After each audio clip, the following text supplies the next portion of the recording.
Bom dia a todos. É um prazer enorme estar aqui, mediando essa plenária que conecta dois temas tão importantes para a sustentabilidade dos sistemas de saúde. Então, hoje nós vamos falar sobre governança e eficiência operacional.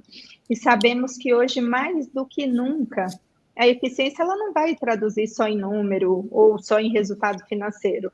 É realmente um equilíbrio entre o custo, entre a qualidade, o resultado assistencial. E essa é uma conversa que ganha ainda mais relevância quando a gente olha instituições que se desafiam realmente diariamente para agregar valor. Cada uma dentro de sua realidade, né? Então, hoje teremos conosco duas instituições distintas de verdade e vamos conversar sobre como a eficiência tanto pode e como deve também ser o alicerce da sustentabilidade assistencial e social. E como a acreditação também reflete essa maturidade dentro de uma gestão integrada.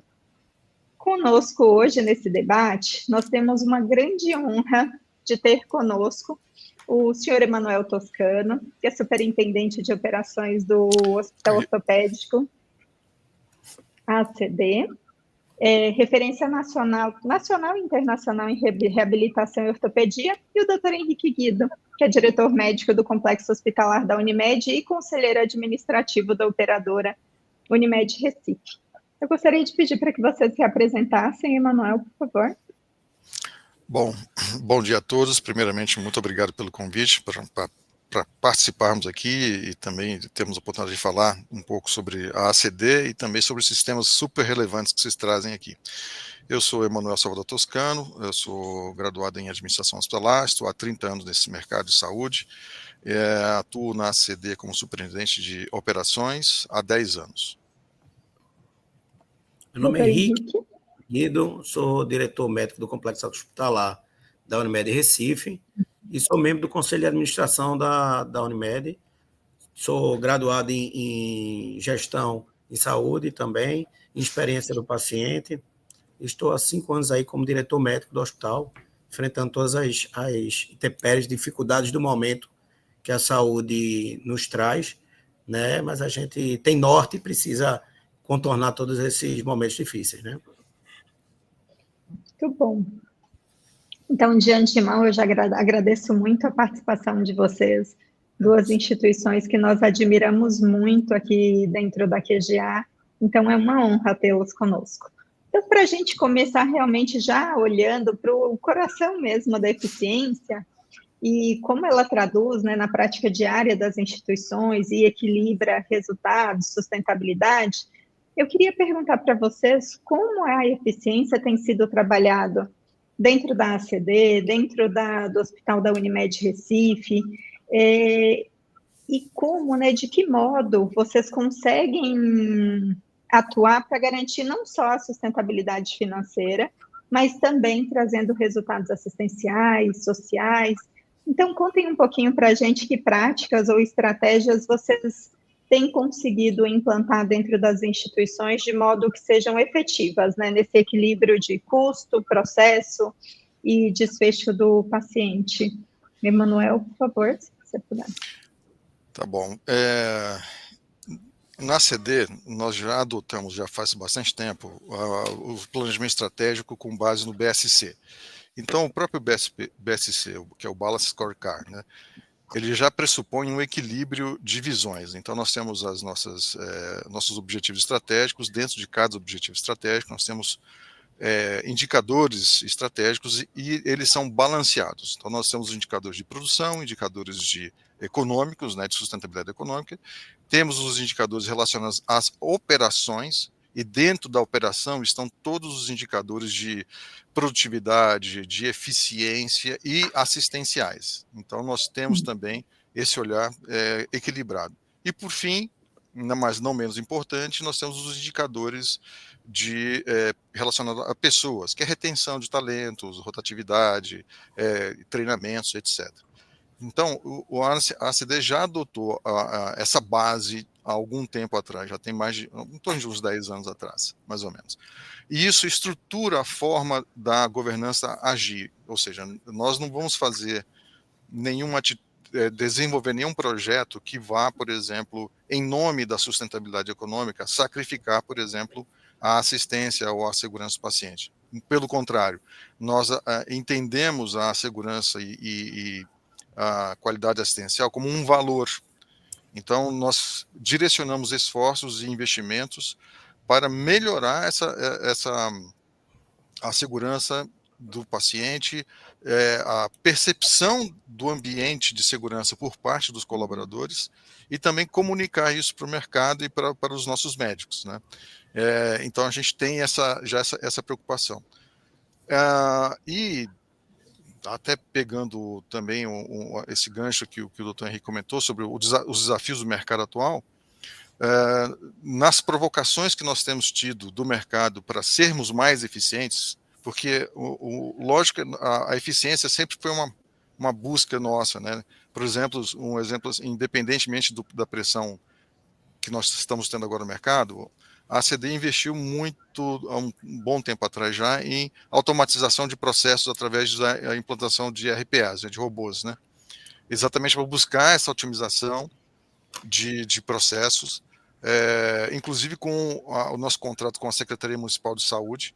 Então, a nossa interação com o SUS hoje, das trocas de agendas já são automatizadas, exatamente para buscar a eficiência, ou seja, fazermos mais com menos, e também melhorar a qualidade dessas trocas de agendamento. Porém, ao par disso, nós estamos olhando para o mercado e vendo que a pressão por redução de custos está imensa, os desafios de reajuste, por exemplo, nós conseguimos reajustes sempre abaixo da inflação, né? O modelo de remuneração mudou drasticamente dos 3 anos para cá e de 24 para cá, indo mais intensamente. Hoje, para vocês terem uma ideia, nós temos aí mais ou menos 86% da nossa receita, ou são pacotes, ou são dietas globalizadas, ou algum taxas globalizadas, ou seja, o fee for service está perdendo importância. E, obviamente, com esse cenário adverso em termos de receita, nós olhamos para dentro buscando a eficiência. Em duas grandes estratégias nós definimos. Primeiro, será que nós estamos comprando na melhor performance, no melhor desempenho possível? Então, nós começamos a fazer iniciativas de renegociação de contratos, renegociação com fornecedores, especialmente o OPME, nossa grande conta, como nós somos um hospital ortopédico, especializado em ortopedia, a conta de OPME é uma das maiores que nós temos aqui. Então, nós fizemos um trabalho muito intenso de negociação de fornecedores, negociação com o corpo clínico nosso, que majoritariamente é um corpo clínico aberto, então nós temos o médico, é nosso cliente também, mas nós tivemos que também fazer adesão a protocolos que coubessem nos pacotes. Então, foi um diálogo muito intenso com o corpo clínico para que houvesse uma adesão em termos de protocolo de dimensão qualitativa do que vai ser usado e quantitativa e também dos fornecedores. Então, nós fizemos essas ações e olhamos para dentro dos processos hospitalares. Então, como é que estava a gestão da nossa permanência? Né, porque muitos pacotes têm o formato de hospital-dia, o famoso HD. E aí, como é que estava a nossa eficiência em termos de deshospitalização, de tempo de permanência na UTI, uso de insumos, lógico, mas isso sem prejudicar os protocolos assistenciais, porque lembre-se que nós temos os protocolos assistenciais, né, por exemplo, de adesão aos protocolos de antibiótico terapia, de inserção da fisioterapia precoce, para deshospitalizar precocemente, né, provocando uma alta, digamos, com menor permanência, etc. E aí tivemos que olhar para essa forma de gestão da gestão da permanência do paciente e tivemos também que fazer alguns deveres de casa. Ou seja, nós tivemos uma pressão externa por redução de custo e olhando para dentro para também melhorar a nossa eficiência dos nossos processos. E com esse arranjo de iniciativas, nós conseguimos aí reverter uma tendência muito negativa que estávamos tendo com essas mudanças, e hoje estamos numa situação que eu diria bem mais controlada do que estivemos no passado. Eu acho que é um pouco disso que Emanuel falou.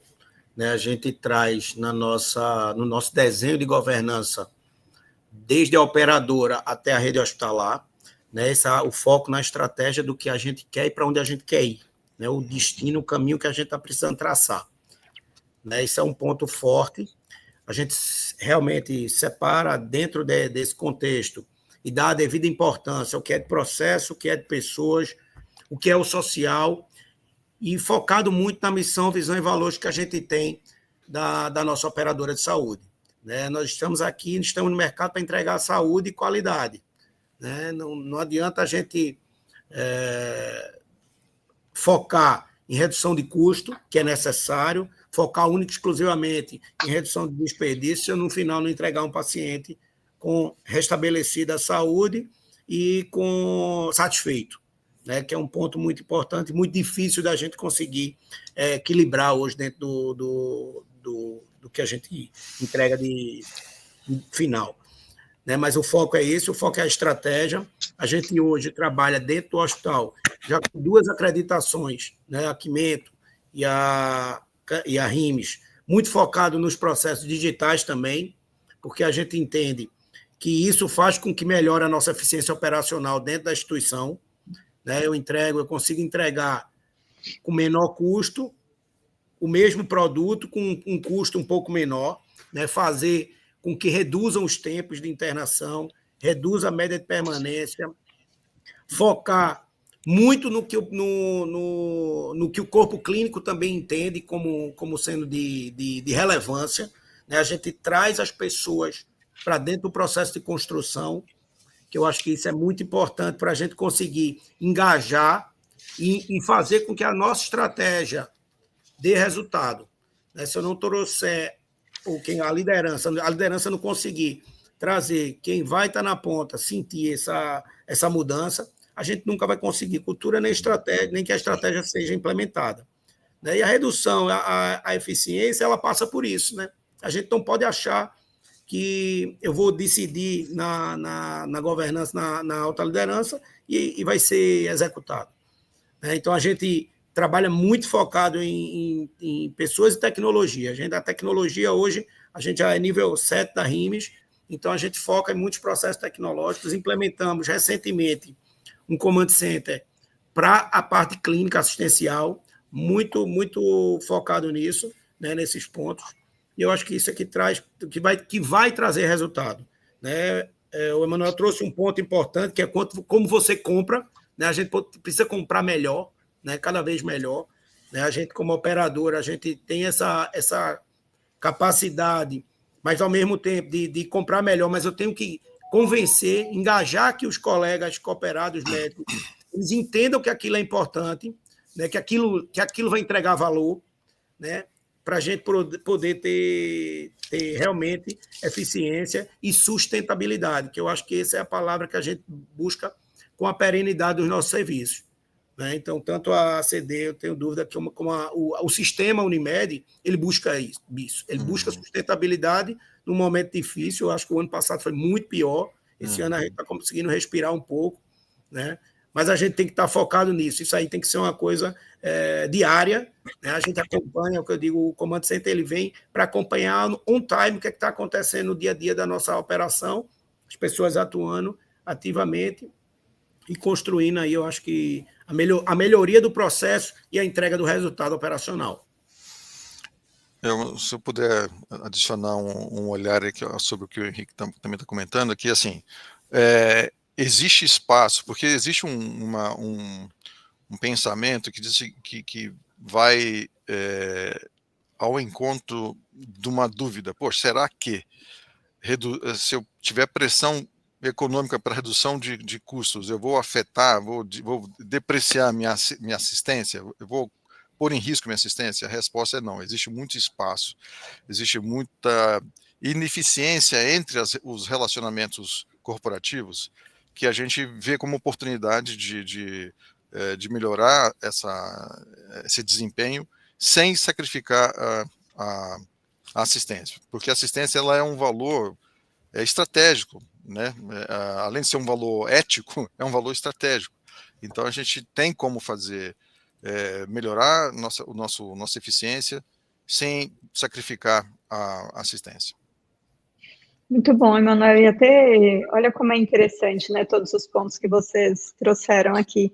Primeiro que até em relação, quando a gente fala desse sacrificar a assistência, a qualidade, o resultado assistencial, não são ações duradouras, né? Porque posteriormente a gente acaba tendo impacto financeiro desse período que nós sacrificamos a assistência, mesmo que seja comercial ou com o olhar da experiência do paciente. Então, esse sacrificar, ele não tem um resultado a longo prazo aí realmente fortalecido.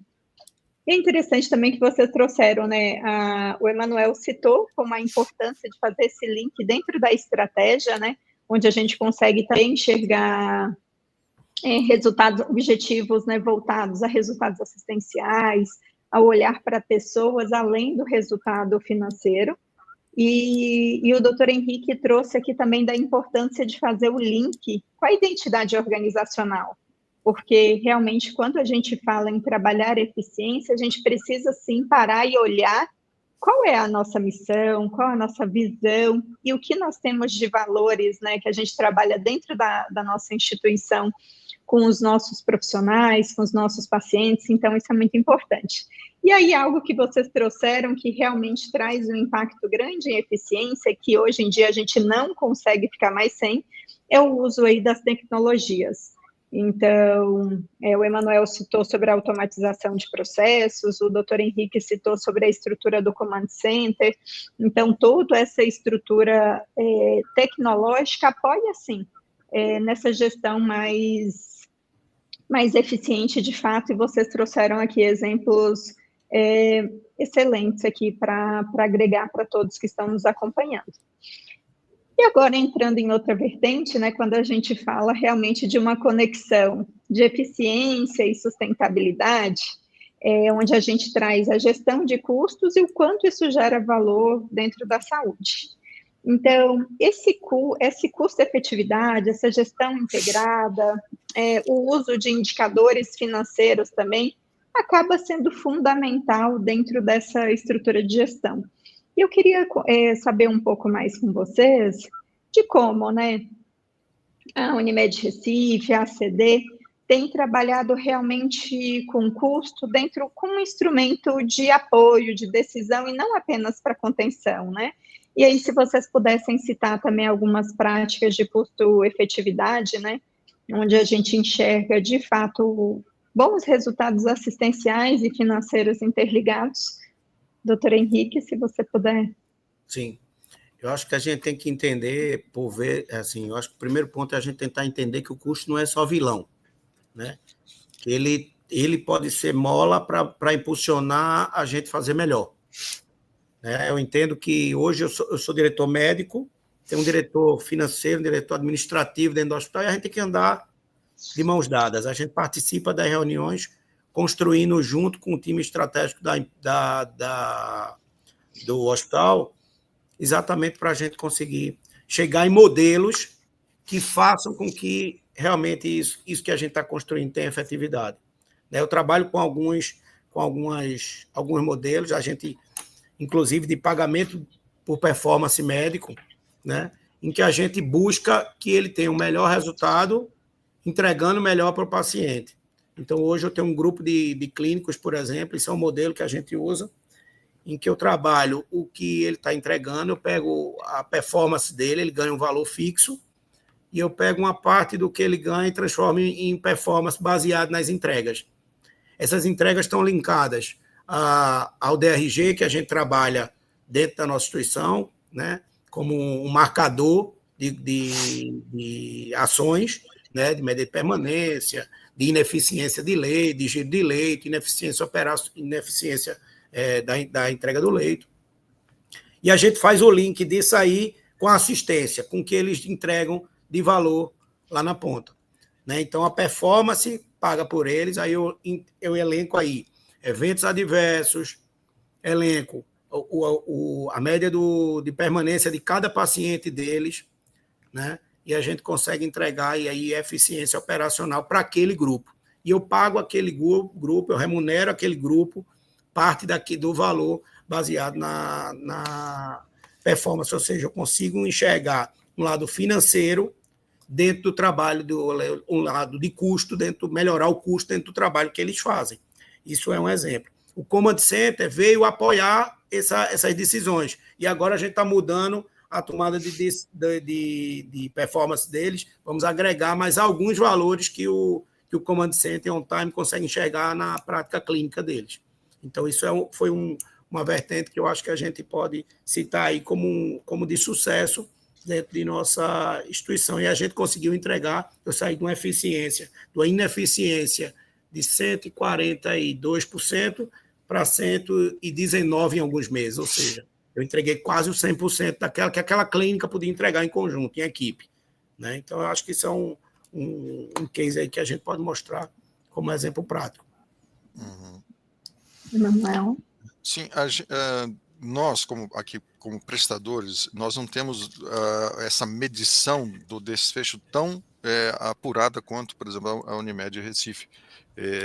Só que nós estamos de olho nisso, já estamos estudando aqui, em estado até um pouco relativamente avançado, a adoção do VBHC.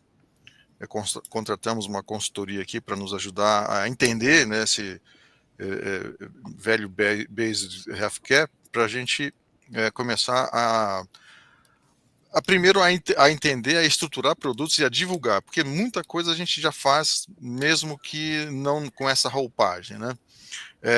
Estamos já estudando aqui com a escoliose, que é uma das nossos principais procedimentos, né? Que tem um alto custo, e temos notado assim um potencial gigantesco dessa ferramenta, muito como comunicação do valor agregado ao paciente. O sistema Unimed, eu sei que está bem mais avançado, inclusive no Sul, essa consultoria que nos presta assistência aqui, ela também trabalha com a Unimed Porto Alegre, e lá eles conseguiram implantar remuneração baseada em desfecho, em valor, o que é muito bom. Acho que esse é o futuro da relação comercial entre operadores e prestadores de serviços. Eu acho que existe um desafio gigantesco, que é modular o próprio sistema de pagamentos a essa lógica de pagamento por desfecho, por episódio, por valor, de fato, efetivamente, né? Até mesmo o próprio sistema de pagamento, de faturamento, hoje ele não é, né, digamos assim, amigável a essa metodologia. Mas eu acho que esse é o futuro, tá? Nós, como assim, ferramentas de custo que nós usamos aqui, nós estruturamos nosso sistema de custeio. Aliás, um ponto importante que eu gostaria de destacar é que, assim, não adianta a gente começar a falar em painéis de controle de custos, command center, etc., se nós não fizermos um dever de casa antes, que é estruturar o sistema de custeio, que às vezes não está entregando, né, informações acuradas. Né? E esse é um problema. Um problema é você não ter informação. Um problema maior ainda é você ter informação errada, incompleta, insuficiente. E aí você pode tomar decisões equivocadas. Né? Então, nós fizemos um dever de casa aqui de revisitar todos os nossos sistemas de custeio para deixar ele saneado. E agora nós temos aí dashboards de fato confiáveis. Inclusive, nós temos usado esse sistema de informação para fazermos propostas comerciais baseadas em dados para as operadoras. E isso se provou até de certa maneira consistente, porque os resultados que nós projetamos são muito semelhantes ao que nós estamos observando na prática. Isso fez com que também nós ganhássemos o mercado aí, porque muitos operadores nos procuraram exatamente para, olha, eu preciso ter um custeio menor para as nossas contas hospitalares. E a gente tem colaborado nisso, né? A conta hospitalar, especialmente de ortopedia, pesa muito para as operadoras, é claro, e a gente, e com essas ferramentas nós ajudamos aí a reduzir o custo. Outra coisa muito importante que nós começamos a fazer aqui é divulgar para a equipe assistencial os dados do custeio setorial de cada área. Então, o centro cirúrgico sabe agora analisar um relatório de custo para saber o que ele está entregando de custo, o que ele está tendo de receita, qual o resultado daquela área. Isso está assim, adicionando um conhecimento à área assistencial que eles não tinham antes, que era a gestão financeiro do seu setor. Então, isso aumentou aí o grau de consciência a respeito das suas próprias atividades, né? E só um detalhe que eu gostaria de destacar a respeito do que o Dr. Henrique falou de um sistema inteligente de pagamento que não pague apenas por episódio, assim, por procedimento, que é a questão de se pagar olhando para o valor agregado. Um exemplo aqui, nós tivemos uma paciente de uma operadora que ela chegou para fazer um procedimento com indicação de cirurgia de escoliose. Ela veio referenciada de outros serviços para cá, e o nosso médico aqui analisou e falou assim, não, você não precisa de cirurgia de escoliose. Na verdade, você tem um problema de curvatura de coluna, porém, o problema que você tem é você precisa de uma cirurgia de membros inferiores, porque ela estava com desnivelamento de quadril, ou seja, os membros inferiores estavam desnivelados. E ela precisou fazer, primeiramente, uma cirurgia de membros inferiores, e depois ela precisou de uma cirurgia de escoliose efetivamente. Aí tivemos um outro caso que nós estudamos aqui, uma paciente que chegou precocemente no nosso consultório e ela precisava, tinha uma indicação também de cirurgia de escoliose. E nós olhamos nossos médicos olharam e falaram, não, você não precisa de cirurgia de escoliose, o seu protocolo é de uma reabilitação, um tratamento conservador. Nós aplicamos um protocolo de reabilitação fisioterápica associado a um colete de correção postural, e essa paciente não precisou de cirurgia. Ou seja, veja só, uma paciente que demorou para entrar no sistema da ACD para ser tratada, ela precisou de 2 cirurgias, ao passo que ela poderia ter feito apenas uma, se ela tivesse entrado precocemente. Isso é entregar valor, né?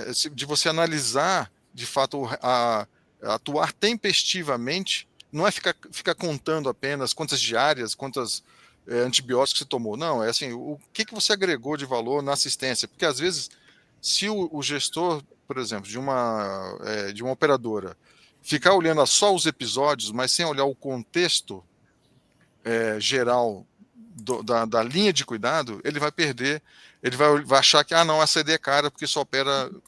Não, mas grande, assim, com grandes complexidades. Na verdade, não, você tem que olhar toda a linha de cuidado, né? Essa é uma forma de gestão mais inteligente que vai entregar resultados econômicos, inclusive para o próprio sistema de saúde como um todo, né? Não, com certeza, né? E eu acho que aí um ponto muito importante é como o custo e valor, eles não estão do lado opostos, né? Eu acho que eles se complementam, e essa análise que você trouxe é muito importante aí. A ACD tem inúmeros exemplos, né, do quanto agrega valor aí para os pacientes, e aqui até trazendo também uma reflexão sobre a Unimed Recife, né, doutor Henrique, que se nós formos pensar alguns anos atrás, uma cooperativa médica, né, falar sobre realmente considerar o desempenho, trabalhar realmente uma entrega de valor, um pagamento por performance, é algo que alguns anos atrás nós nem imaginávamos, né? Porque dentro de uma estrutura de cooperativa médica é realmente bem desafiador também aí para a gestão. Sem dúvida. A gente conseguir fazer essa virada de chave, isso demora um tempo, né? Demora que o envolvimento desde quem está na cadeira da presidência ao cooperado que é sócio tanto quanto. Ele tem que entender que aquele momento é o momento da gente para fazer melhor, fazer diferente. Por vezes a gente não consegue enxergar isso no início, a gente tem apenas um grupo ainda pagando por performance, mas a gente espera que um dia a gente consiga pagar, como o Manuel falou, realmente o que é que o cara está entregando de desfecho. Né, o que é que o colega está entregando de melhor, né, com esse resultado, alinhando tanto a experiência dele, quanto do colaborador que está na ponta com ele, participando, e principalmente o paciente, que é o foco do nosso trabalho do dia a dia. Sim. Perfeito. E aí o Emanuel até falou que estão começando agora com a consultoria, né, para trabalhar VBHC. Eu que conheço a instituição, eu tenho até a ousadia de falar que essa consultoria vai ser para validar todas as práticas que já são realizadas, já são aplicadas de VBHC dentro da ACD. Exatamente, porque assim, ela tem uma terminologia toda própria, né? O VBHC tem isso, né? E nós estamos nos apropriando desse conhecimento exatamente para transformar isso em propostas comerciais. Exatamente. E, inclusive, nós estamos pensando em fazer algo assim, usando os princípios, né? Não, talvez não na parte da remuneração, mas na forma de comunicar isso e medir os resultados com a própria Secretaria Municipal de Saúde, ou seja, a prestação de serviços ao SUS, a gente está imaginando prestar contas extraoficialmente com esse olhar do VBHC, além de também propor isso para algumas operadoras que são mais sensíveis. O sistema Unimed, por exemplo, o Seguros Unimed aqui, a operadora, né, Seguros Unimed aqui de São Paulo, ela já remunerou a ACD por alguns anos consecutivos aí, com um valor adicional, como se fosse um prêmio, por reconhecimento da questão relacionada à qualidade e efetividade, né, e eficiência. Então é um reconhecimento indireto aí de que nós estamos nesse caminho certo. E acreditamos muito nesse modelo, tá? Muito bom. Terá muito sucesso. E agora, falando de qualidade, né, que é algo que eu gosto bastante, desempenho, que realmente acaba sendo um reflexo aí verdadeiro da eficiência, né, que é como traduz todo esse esforço de gestão, essa organização de processos em resultados realmente mensuráveis, tanto do ponto de vista assistencial, quanto do ponto também de vista voltado aí para a experiência do paciente. Eu queria vocês até já trouxeram vários pontos na fala, mas eu queria escutar de forma mais detalhada como que vocês, né, como a ACD e a Unimed Recife, como que vocês conseguem realmente traduzir todas essas ações de eficiência em resultado concreto, seja de produtividade, de performance clínica e até mesmo voltados para a experiência do paciente. E aí, se vocês puderem citar quais os indicadores ou práticas que são referências aí, de fato, nesse acompanhamento. Emanuel, por favor, doutor Henrique. A gente consegue traduzir isso na prática, mas eu acho que mais importante do que você disse ter uma série de indicadores aí é você escolher bem os indicadores que realmente vai mudar a estratégia, que estão ligados. Porque eu tenho indicadores operacionais, que aquilo ali só serve para cumprir etapa, para eu enxergar a etapa, né? E, por vezes, esse indicador está sendo apresentado como um indicador estratégico. Então, a gente precisa saber, primeiro, o que é que eu quero de indicador, quais são os indicadores que eu quero que estão linkados à estratégia e que vão me entregar a qualidade assistencial. Né? Então, eu decidi lá no topo da discussão o que é que eu vou entregar de estratégia, e aí a gente diz, eu vou dar um exemplo nosso.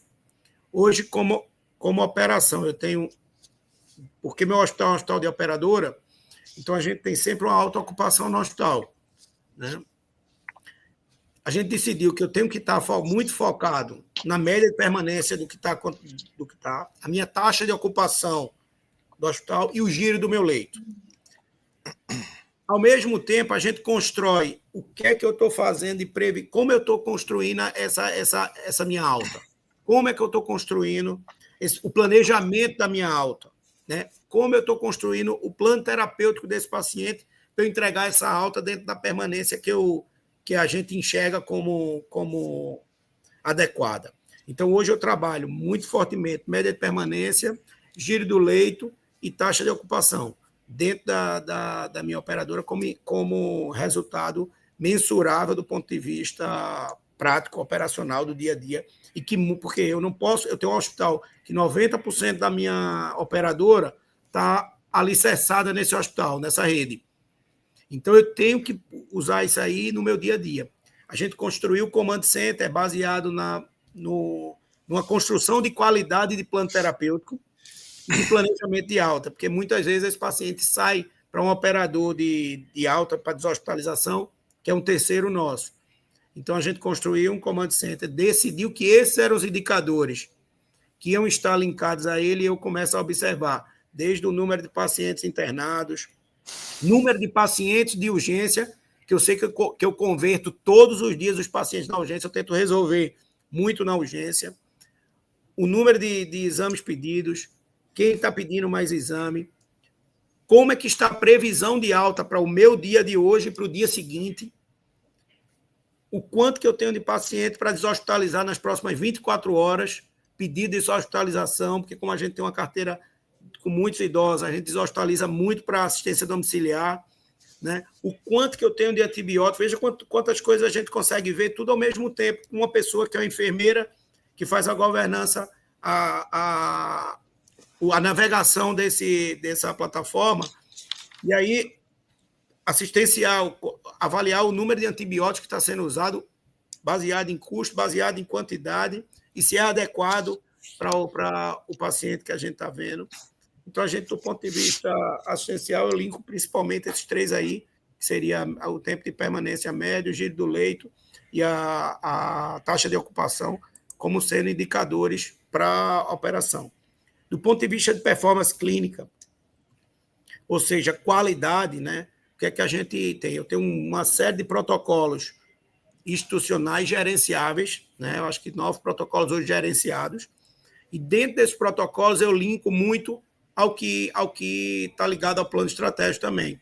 As 2 principais doenças ou patologias que adentram dentro do hospital clínica são infecção respiratória e infecção do trato urinário. Eu desenho os 2 protocolos com foco na alta desses pacientes, na assistência sem eventos, né?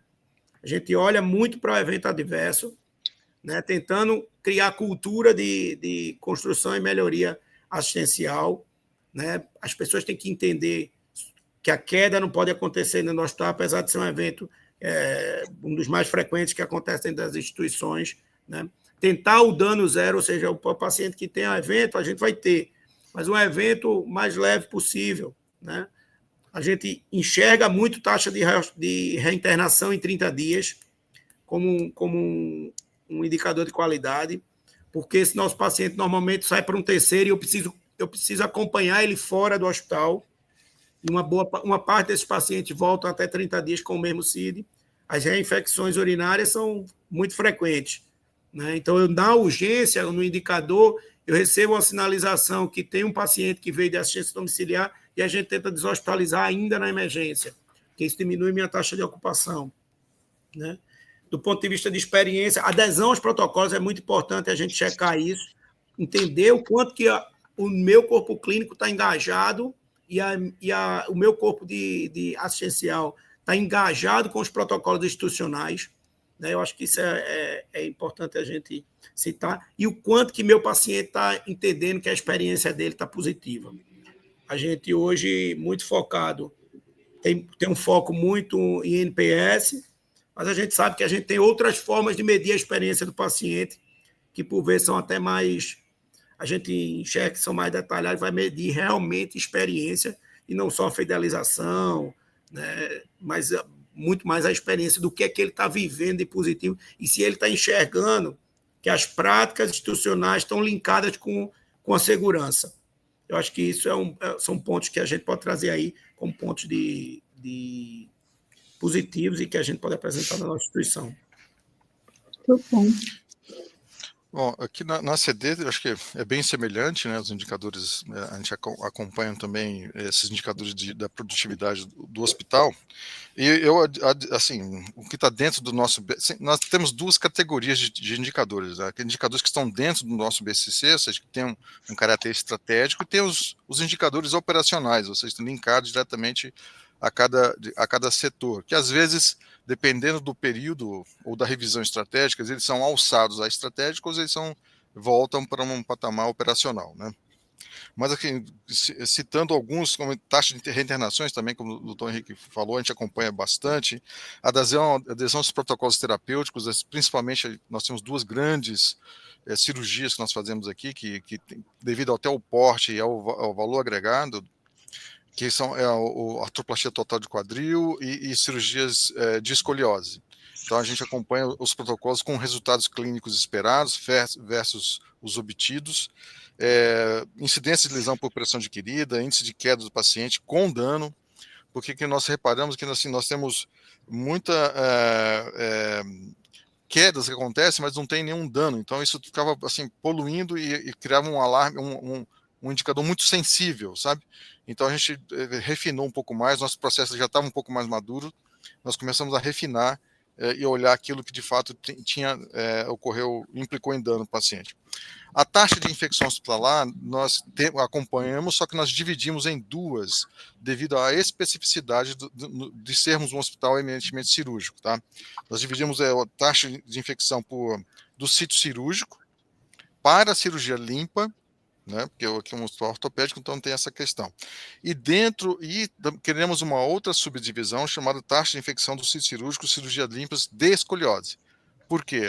Porque devido nós temos um paciente com baixo peso, com deficiências nutricionais e outras infecções de reincidência do trato urinário, respiratório, que ele já vai com score mais baixo para o procedimento cirúrgico. Então é esperado que ele tenha um nível de infecção um pouco maior. Então nós dividimos exatamente para estratificar, para de fato a gente diminuir a hipersensibilidade do indicador geral. Então nós adotamos isso, e em paralelo, pensando na eficiência, nós adotamos outros indicadores de produtividade. Nós medimos a produtividade do nosso centro de reabilitação, do ambulatório, índice de falta dos pacientes, porque como nós atendemos ao SUS, as faltas são importantes, porque às vezes tem problemas de meio de locomoção, condição do paciente, condição do acompanhante, porque muitos pacientes dependem do acompanhante, né? Então nós medimos isso também. Índice de horários vagos é um dado importante para nós, porque assim, se eu tenho a disponibilidade do profissional da estrutura, por que eu não estou populando essa agenda? Então é uma preocupação nossa, inclusive, e isso tem implicação prática na agenda, porque às vezes a gente abre mais um pouquinho de agenda para dar um pequeno overbooking para a gente poder ocupar melhor. Então essa microgestão a gente tem que fazer para garantir o máximo de eficiência possível, né? Eu acho que isso é uma forma de a gente ocupar melhor os recursos que nós temos. Outra coisa muito importante que é uma microgestão, que nós chamamos assim, que tem uma série de indicadores relacionados, foi a adoção do enfermeiro navegador para o ciclo, para a linha de cuidado da escoliose. Por que nós decidimos fazer isso? Olha só, nós temos grandes profissionais aqui, temos uma estrutura hospitalar altamente especializada, inclusive temos até o navegação neurofisiológica, temos o OARM aqui dentro, temos assim, uma estrutura gigantesca pronta para fazer cirurgia. O que nós estamos acontecendo? Nas cirurgias do SUS, principalmente, tínhamos um alto grau de perda da cirurgia por falta de condições clínicas do paciente. Então, estava tudo pronto, até o dia anterior o paciente estava bem, chegava no dia, aparecia com a gripe, com uma tossezinha, etc., aí suspendia a cirurgia. Então, era sujão esperando, era todo mundo aguardando, e se perdia toda aquela estrutura. Então, nós resolvemos colocar um enfermeiro navegador, por esse e outros motivos também, para melhorar a experiência do paciente, e hoje nós temos praticamente perda zero, porque o paciente chega melhor avaliado, ele é acompanhado pela enfermeira, todo o processo dele tem suporte de orientações clínicas, inclusive adotamos protocolos de preparo cirúrgico com medidas para melhorar o desempenho em termos de infecção, com a adoção de banhos com sabonete específico que nós fornecemos, uso de um produto que eu não me lembro o nome para borrifar no nariz, para diminuir a infecção, etc. E a enfermeira prepara 2 pacientes para estarem prontos à cirurgia. Obviamente, precisamos melhorar a comunicação do paciente para que ele pudesse concordar com isso. Então, o paciente e o acompanhante, eles sabem que tal dia vão operar. Qual que vai ser, a gente define aquele que entrou primeiro na fila. Se aquele não estiver pronto, o outro automaticamente está pronto, ele é convocado para a cirurgia. E isso, primeiro, que aumentou enormemente o grau de satisfação do paciente, dos familiares, porque, de fato, a gente não perde a cirurgia. E, segundo, a gente não perde a estrutura montada lá. E, com isso, a gente consegue reduzir mais o paciente da fila. Então, tem uma série de medidas aí que a gente faz e que esse enfermeiro navegador mede cada etapa lá do procedimento. Então, muito bom. Isso. Olha quanta coisa bacana, né? Então, aqui, só para fazer uma retomada, um resgate, então, aqui nós discutimos, né, desse olhar, né, dos indicadores estratégicos e operacionais, a importância também que as lideranças consigam enxergar, né, principalmente ali a média liderança, como que esses indicadores estão enquadrados. E olha quantos exemplos bacanas, média de permanência, taxa de ocupação, giro de leito. Aqui o doutor Henrique trouxe também em relação até em fazer o link com um plano terapêutico e com planejamento de alta e assertivo, né, dentro de um processo de deshospitalização, o monitoramento dos protocolos gerenciados, bem como dos eventos adversos e o olhar para a experiência do paciente. Taxa de reinternação, aqui o Emanuel trouxe em relação a esse olhar das linhas de cuidado, né, onde a gente consegue ver toda a jornada do paciente com pontos, né, de mensuração em toda essa jornada, considerando aí uma estrutura de navegação e até mesmo essa análise aí de uma ociosidade de agenda. Muita coisa legal aí para a gente monitorar. E até já para fazer essa conexão, né, estamos aqui, só tem mais dois pontos aqui para a gente abordar, mas fazendo uma conexão com tudo que vocês trouxeram, né, e realmente entendendo que a eficiência ela não nasce de um processo único, isolado, nasce realmente de uma cultura institucional. E considerando aí essa capilarização da cultura, a gente vai precisar, né, de uma boa liderança, de um bom processo de comunicação, de uma responsabilização por resultados, e que o engajamento aí dessa equipe, de toda a equipe, né, e da equipe multiprofissional, realmente vai transformar essa estratégia em prática. Então, eu queria escutar de vocês de que forma vocês têm fortalecido essa cultura e têm fortalecido esse processo de comunicação e de engajamento aí de toda a equipe multiprofissional. A gente trabalha muito no modelo, acho que assim, construir cultura, eu acho que é um dos maiores desafios que a gente tem em qualquer área. Eu não vou falar numa instituição de saúde, eu acho que ainda é maior, mas a gente, em qualquer área que a gente for, é difícil a gente construir cultura, né? É fundamental o papel da liderança ativa, né? Que tem uma escuta fácil, né? Que saiba entender quais são as dificuldades, que consiga descer a ponta para conversar, para avaliar, para entender se é aquilo mesmo que a gente planejou, né? Como missão e visão e valores da nossa instituição, né? O que é que eu quero para o planejamento desse ano e se eles estão conseguindo entender se realmente é aquilo que a gente construiu. Sem dúvida, é uma das coisas mais difíceis que a gente consegue dentro da instituição. Mas eu acho que a gente, como instituição Unimed e Recife, a gente traz muito isso. Muito do sentar com quem está lá para poder construir. Seja construir processo, escutar pessoas, né, que eu acho que é a base disso tudo, e implementar novas tecnologias. Eu acho que não adianta eu tentar botar uma tecnologia nova que vai, não, isso aqui vai ajudar a gerar cultura digital. Não existe isso. Eu trabalho num hospital que a gente está há 10 anos certificado pela RIMES e a gente só conseguiu cultura digital depois de muitos anos, né? Então, a gente foi trazendo o colaborador para ele entender que aquilo é uma ferramenta que vai apoiar ele na segurança do paciente e não simplesmente uma barreira não, porque vai dar mais trabalho, é mais difícil, eu não consigo. Não, você tem que trazer para ele para demonstrar que aquilo ali vai poupar trabalho, vai evitar eventos adversos e que vai tornar o processo dele mais seguro, né? Então, você vai construindo isso com os anos. Tem que ter um processo de confiança mútua, porque quem está na ponta tem que ter confiança em quem está gerenciando, na média gerência, para que realmente os processos comecem a fluir de forma mais clara. Uma comunicação muito fácil, né? Uma comunicação aberta, ativa, de escuta.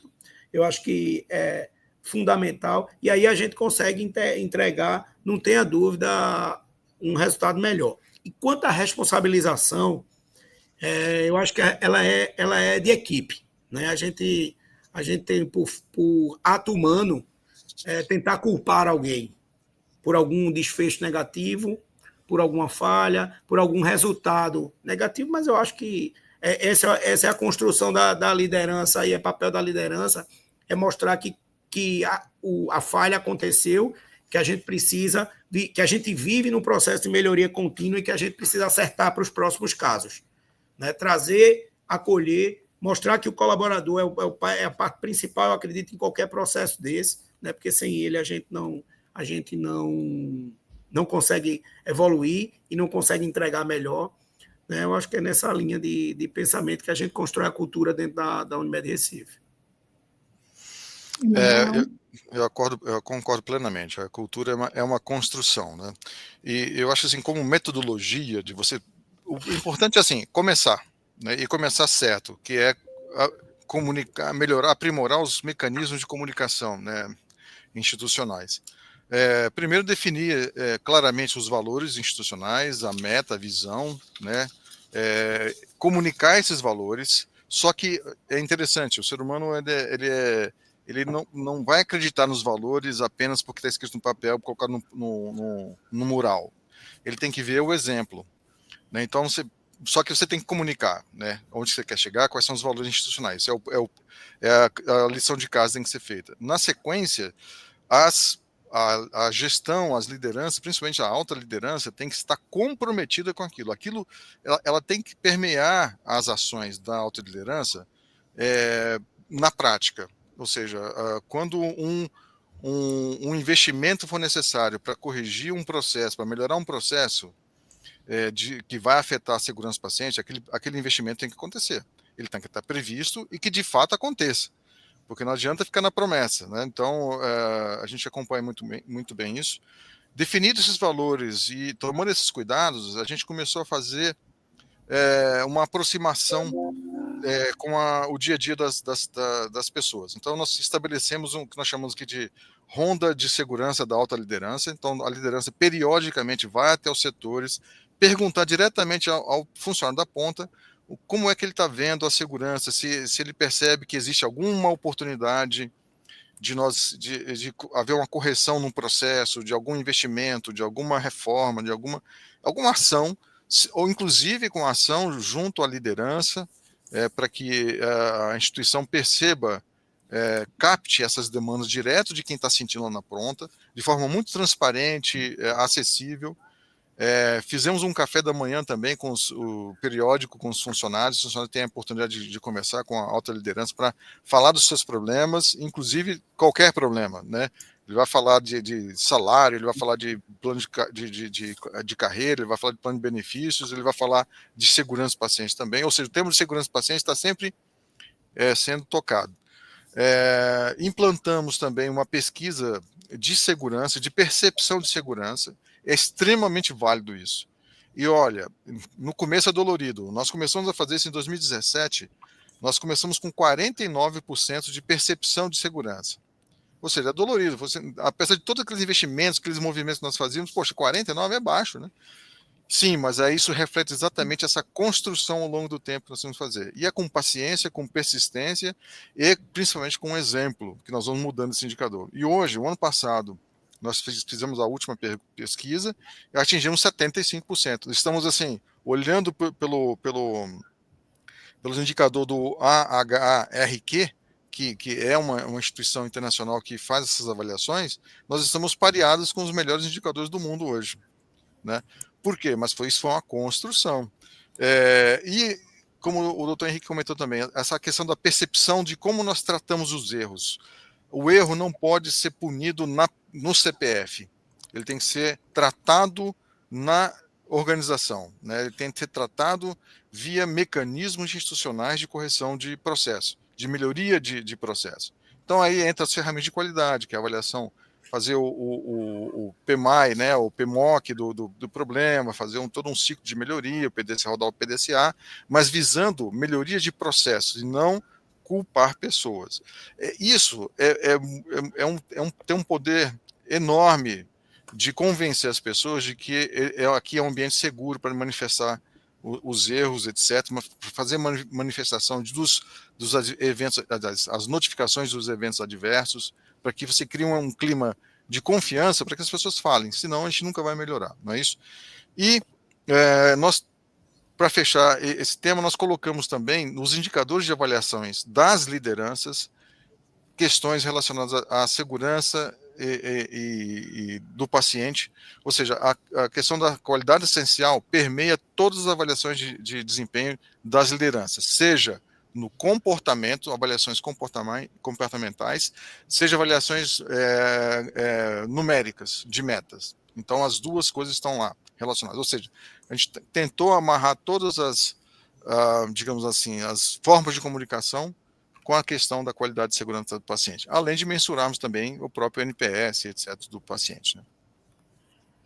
Muito bom. Falando da cultura, né, realmente esse trabalho, né, da cultura faz com que esses processos que a gente trabalha no dia a dia, que a gente define, que todas essas estratégias se transformem, de fato, em ações concretas, né? E precisa ter uma valorização aí da alta liderança, de fato, da importância de trazer toda essa equipe como apoiadores, né, dessa prática e desse fortalecimento da cultura.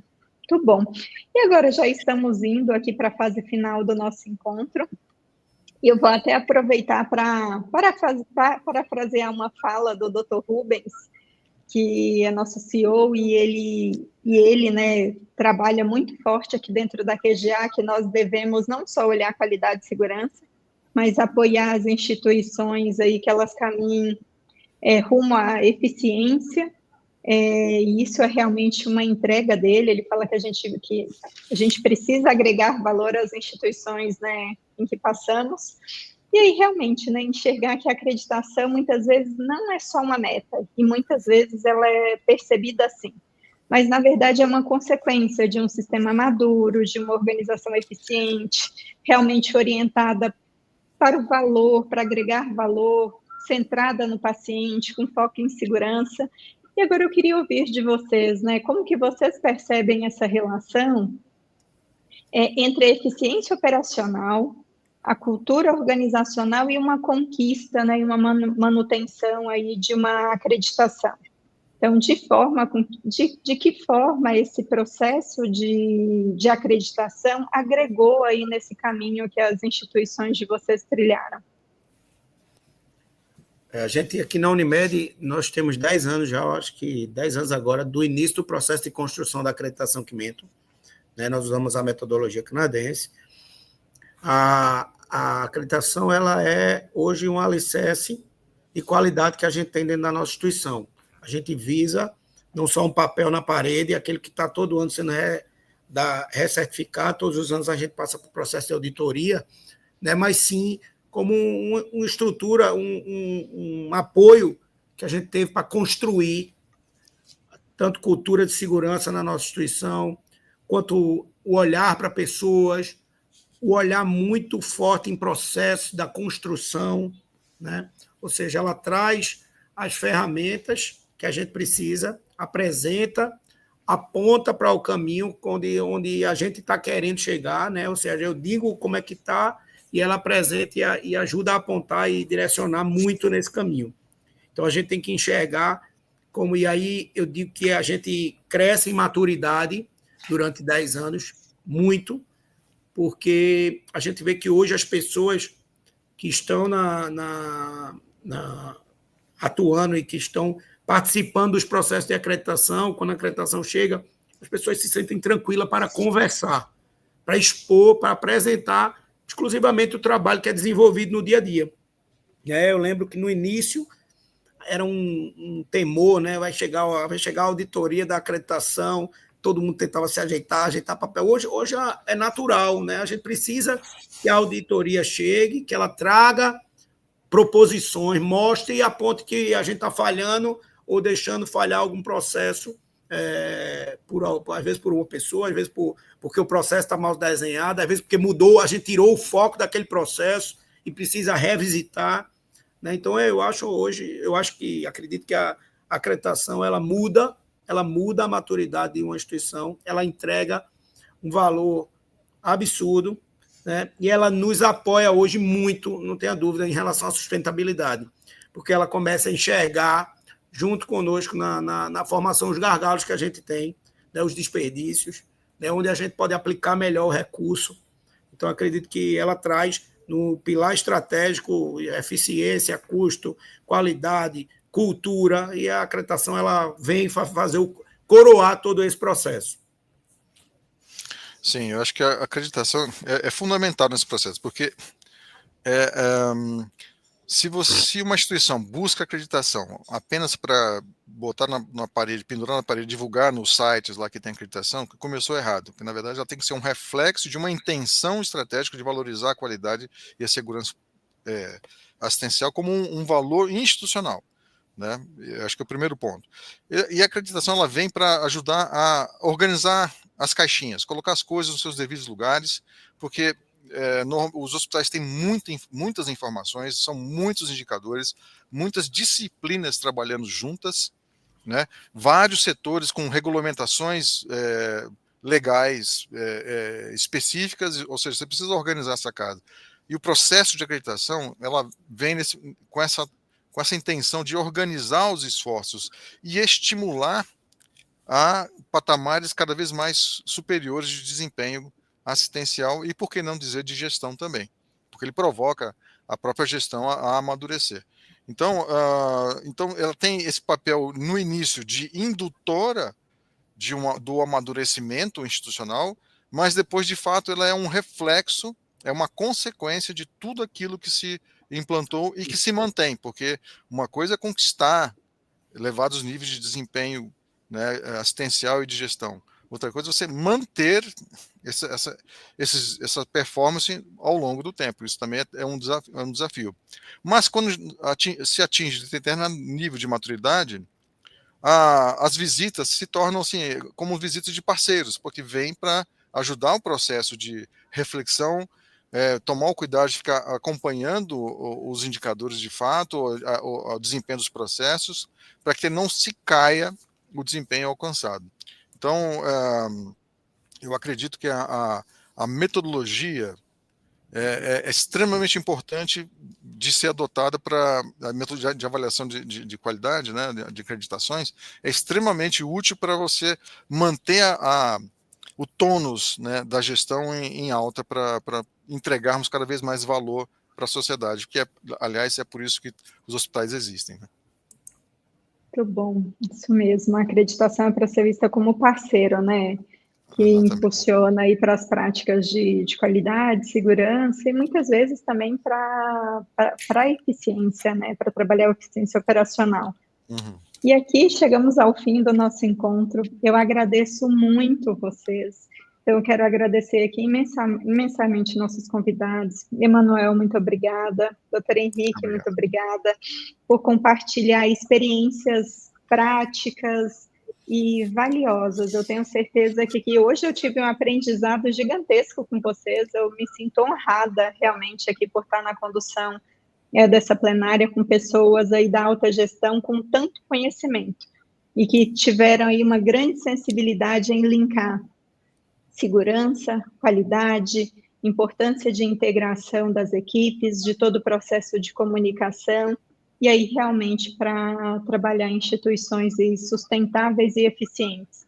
Então, muito obrigada. Eu também agradeço as instituições que vocês representam, né? A CD e o Complexo Hospitalar da Unimed Recife, que nós temos uma admiração gigantesca. Então, agradeço pelo compromisso com a qualidade, pela eficiência e pela inovação. E aí eu vou aproveitar também para agradecer a todos que nos acompanharam nessa plenária. Eu tenho certeza que será de grande valor para todos. Emanuel e doutor Henrique, fica à vontade aqui para se despedir de todos.